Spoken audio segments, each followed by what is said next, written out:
teriak Rin. Tidak mungkin. Ibuku bukan seorang penyihir. Ayahkulah yang seorang warlock. Jill menyeringai. Kau salah besar, gadis muda. Markus bukanlah ayahmu. Dia sama sepertiku. Kami warlock yang bekerja di laboratorium alchematis kerajaan dan menjadi asisten pribadi Alisa. Kami adalah saksi hidup bagaimana hubungan percintaan Alisa dengan sang raja. Itu adalah hubungan yang terlarang karena terjadi sejak ratu sedang mengandung putra pertama mereka, Jesdauntis. Ren memegangi kepalanya yang serasa ingin meledak. Tidak, itu tidak mungkin. Kepala Ren sangat sakit, sesuatu membajiri kepalanya dengan sangat deras, seperti air bah yang mengguncang dunia. Ingatan itu kembali ke dalam kepala Ren, bukan satu persatu, melainkan semuanya secara bersamaan. Daniel Flynn yang saat itu menjabat sebagai pemimpin asosiasi Warlock menyadari potensi dan kekuatan Alisa. Karena itu, Flynn mengembuskan kabar buruk yang membuat Alisa diseret ke tiang gantungan. Flynn membongkar hubungan terlarang sang raja dan Alisa di depan sang ratu. Ratu yang murka akhirnya menyeret Alisa ke tiang gantungan 5 tahun kemudian dan membuat raja tidak bisa melawan apalagi melindungi Alisa. Itu tidak mungkin, teriak Ren kesakitan saat kenangan itu memenuhi kepalanya. Itu sangat mungkin terjadi. Alisa berhasil menyembunyikan kehamilannya. Dia dengan mudah menyembunyikanmu. Kekuatan Alisa mampu menjagamu dengan sangat baik sampai usiamu 5 tahun. Selama itu, kau dirawat oleh Markus. Apa kau lupa siapa teman masa kecilmu, Ren? Jill menyeringai. Ren mengangkat wajah dan ingat siapa Jill Burley. Tubuh Jill yang tak bisa membesar, dia terus menjadi anak-anak. Ren selalu bermain dan dijaga oleh Jill ketika ibunya sibuk bekerja dengan Markus dan para penyihir lain di istana. Semenjak kau lahir, Alisa meminta Markus mengakuimu sebagai anaknya untuk menyelamatkanmu. Kau menyandang nama keluarga Orwell, alih-alih Chris. Apa yang dikatakan Jill bukan dongeng belaka. Ingatan itu mulai muncul di dalam kepala Ren. Dia melihat kenangan dan kilasan-kilasan masa lalu. Semua yang dikatakan Jill adalah kebenaran. Ingatan beralih ke tempat lain saat Ren berusia 5 tahun. Ren yang masih kecil berdiri di antara lautan manusia di tengah alun-alun kerajaan. Ren menggenggam tangan Markus yang besar dan kuat. Mereka berdiri di alun-alun untuk menyaksikan eksekusi sang penyihir yang terkutuk. Mata kanak-kanak Ren menatap seorang wanita cantik yang wajahnya mirip dengan Ren. Perempuan itu adalah Alisa. Dia berdiri di atas panggung di depan tiang gantungan dengan disaksikan ribuan rakyat Darkwood baik dari ras manusia maupun non-manusia. Alisa mengenakan gaun brokat hitam tanda berduka. Pada tubuhnya dipenuhi dengan luka, wajahnya tertunduk menghindari tatapan muak dan benci orang-orang. Di sisi lain pada singgasana raja dan keluarganya, Ren melihat sepasang suami istri dengan mahkota emas di kepalanya. Di antara mereka ada anak laki-laki yang beberapa tahun lebih tua dari Ren. Keluarga kerajaan tengah duduk dan menyaksikan eksekusi sang penyihir. Wajah mereka penuh penderitaan, terutama sang raja. Teriakan-teriakan menggema dari lautan manusia agar sang penyihir segera dieksekusi. Penyihir itu mencoba membunuh sang ratu dan putranya menggunakan ilmu sihirnya. Setelah rumor hubungan gelapnya dengan sang raja tak berhasil dibuktikan, kini dia mencoba membunuh keluarga kerajaan. Penyihir terkutuk. Dia pantas mendapatkannya. Dia harus mati. Dia harus disingkirkan dari kerajaan dan dunia ini. Teriak orang-orang yang ada di sekitar Rin. Rin ketakutan dan gemetar. Dia menutup telinganya dengan sangat rapat menggunakan tangan. Seolah-olah semua itu terjadi di depan matanya saat ini. Rin ingat Markus yang berdiri di sampingnya, berusaha menenangkan Rin dengan memeluk gadis itu dan menggendongnya menjauh. Markus ingin membawa Rin pergi. "Berhenti, ayah. Kau harus menolong Alisa. Dia tidak bersalah."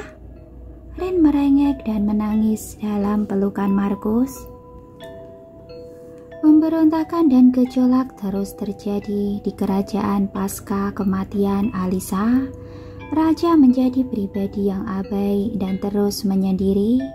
Rakyat menganggap Raja Dauntis II sudah hilang akal dan menjadi gila.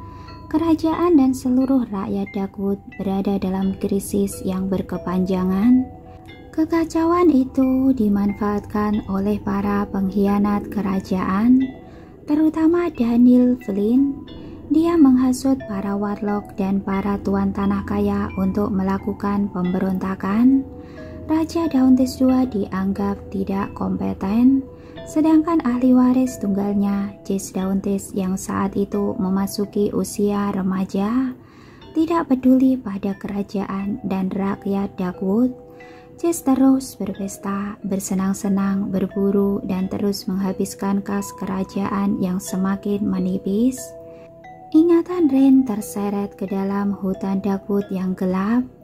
Markus membawa Rin hidup di kedalaman hutan pasca Alisa meninggal di tiang gantungan. Jill Burley juga melarikan diri dari ancaman kematian. Semua pihak yang pernah bekerja dan berhubungan dengan Alisa menyelamatkan diri mereka masing-masing. Rin sedang mencari kayu bakar di hutan saat sebuah anak panah melesat ke arahnya. Dengan mudah Rin menghindar dan mengalihkan anak panah itu ke arah sebatang pohon. Seekor rusa yang sedang makan ikut terkejut dan melarikan diri. "Sialan!" teriak seseorang yang muncul dengan kuda hitam di belakang Rin. "Gadis desa sialan, kau merusak buruanku." Rin yang wajahnya bersembunyi di balik tudung mantel merah terbalik dan menatap Jace Dauntis yang duduk dengan angkuh di atas kudanya. "Kau berani menatapku, ha? Kau terkejut dengan ketampananku? Sayang sekali, gadis desa dan kotor sepertimu takkan pernah masuk dalam kriteria gadis idamanku." Jace yang angkuh dan sombong itu mencabut satu anak panah dari pelana kudanya dan mengarahkan kepada Rin yang masih berdiri dalam diam. "Kau akan membunuhku," ujar Rin lirih. "Kau harus mengganti buruanku yang kabur." Jace tanpa segan menarik anak panah pada busurnya dan membidik Rin. "Larilah, larilah sekencang mungkin." Hahaha. Rin tidak bergerak, dia hanya berdiri sambil menatap Jace dengan tenang. "Sialan!" teriak Jace. "Kau mau mati, ha? Baiklah." Jace menarik anak panah, ujung mata panah melesat ke arah Rin. Gadis itu mengangkat tangan kanannya dan waktu seketika terhenti. Udara di sekitar Rin terlihat seperti gelombang air. Anak panah itu melayang di udara. Jace dan kudanya membeku, juga seluruh makhluk yang ada di hutan itu. Tiba-tiba tubuh Rin berpindah. Dia melayang dan berdiri di samping Jace yang masih duduk di atas kudanya. Sepasang mata Jace bisa bergerak dan melihat semuanya. Tapi tubuhnya serasa mati. Dia terkejut melihat Rin yang terbang dan berpindah tempat ke sampingnya. "Jess Dauntis," bisik Rin, "saat usiamu 17 tahun, kau akan mendapat kutukan yang sangat mengerikan. Seluruh tubuhmu akan dijalali runo hitam, dan monster di dalam jiwamu perlahan akan menggerogotimu sampai mati akibat kesombongan dan ketamakanmu." Sebatang mata Jess membuka lebar. Dia tak bisa melihat wajah Rin yang tertutup tudung.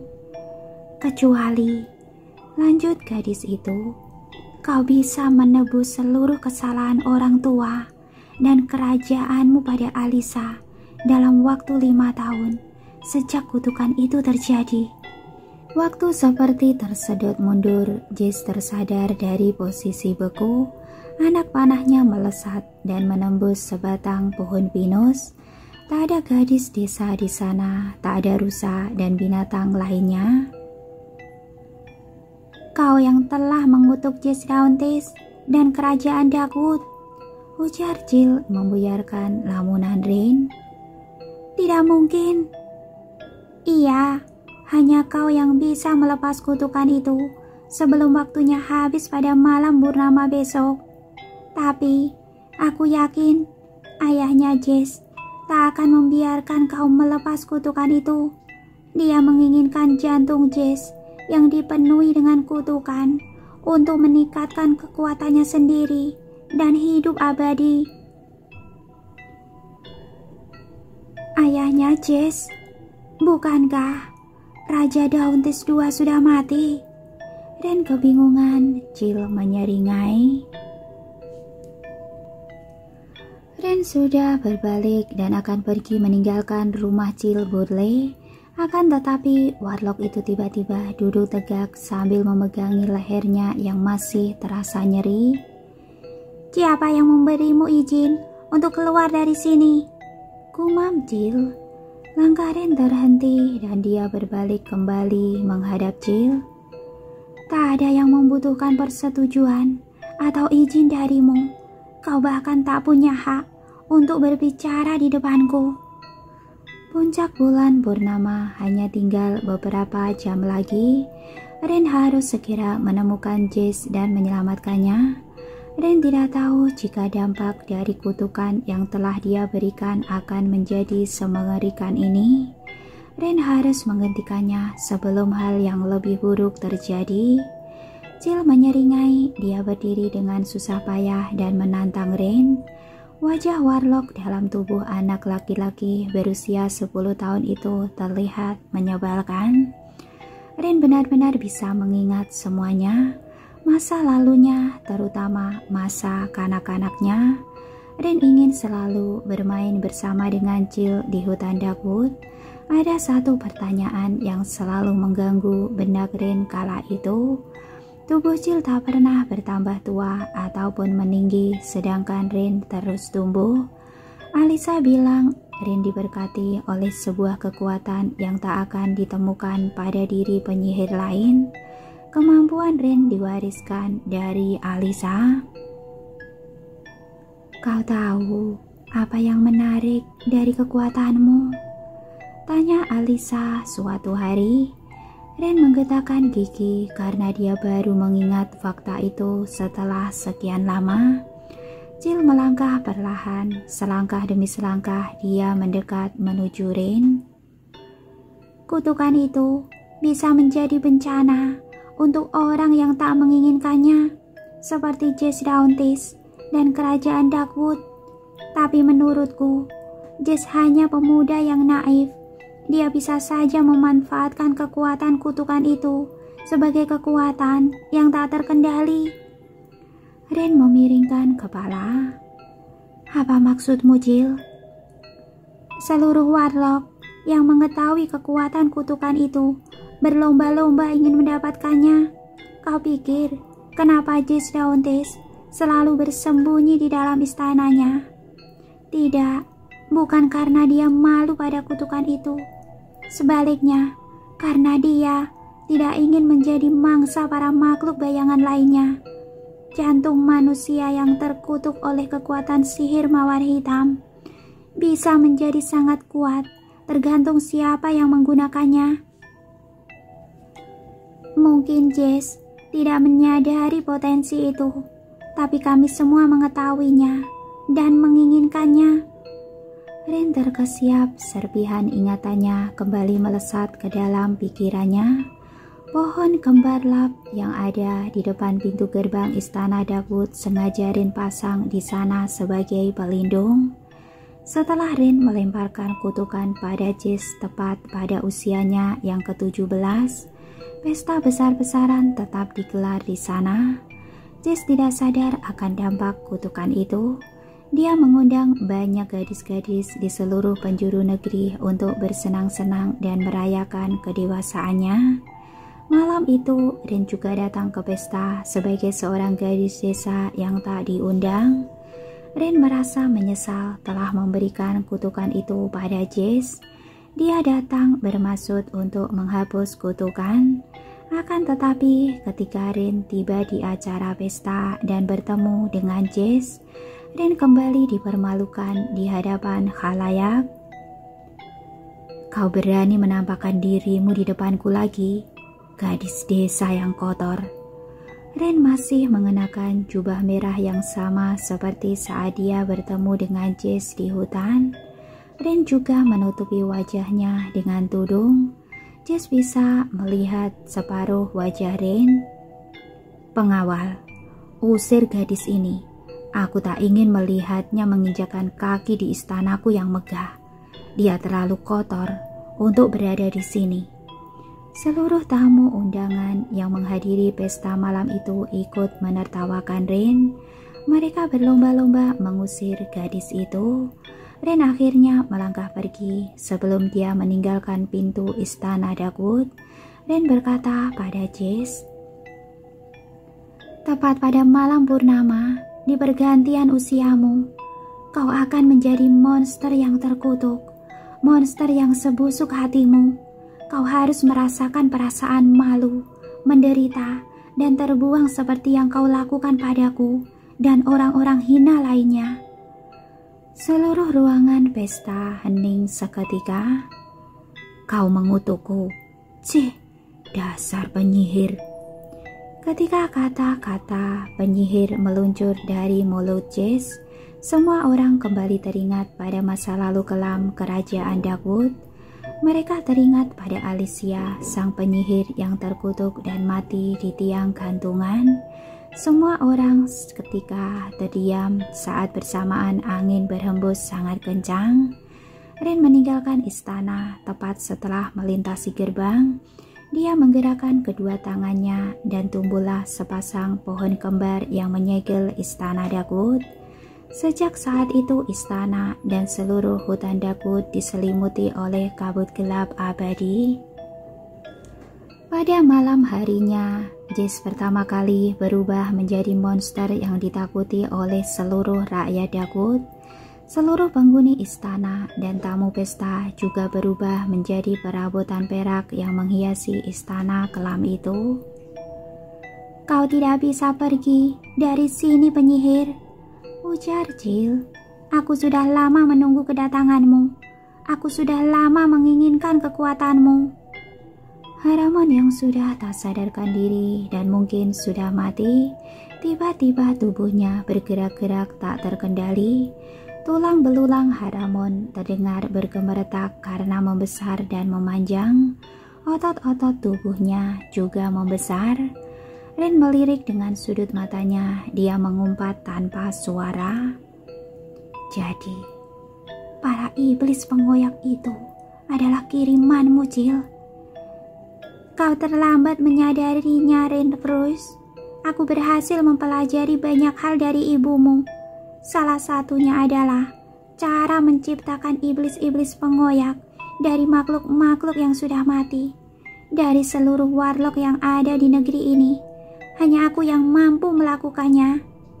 Jill menyeringai dengan kedua tangan bergerak, lalu sebuah rune tercipta dan layang di depan tangannya. Lubang-lubang portal tercipta di udara kosong. Melalui lubang-lubang itu bermunculan para iblis pengoyak yang sangat menakutkan. Mereka semua berkumpul dan mulai mengepung Rain. Air liur mereka menetes-netes dari gigi-giginya yang tajam seperti paku.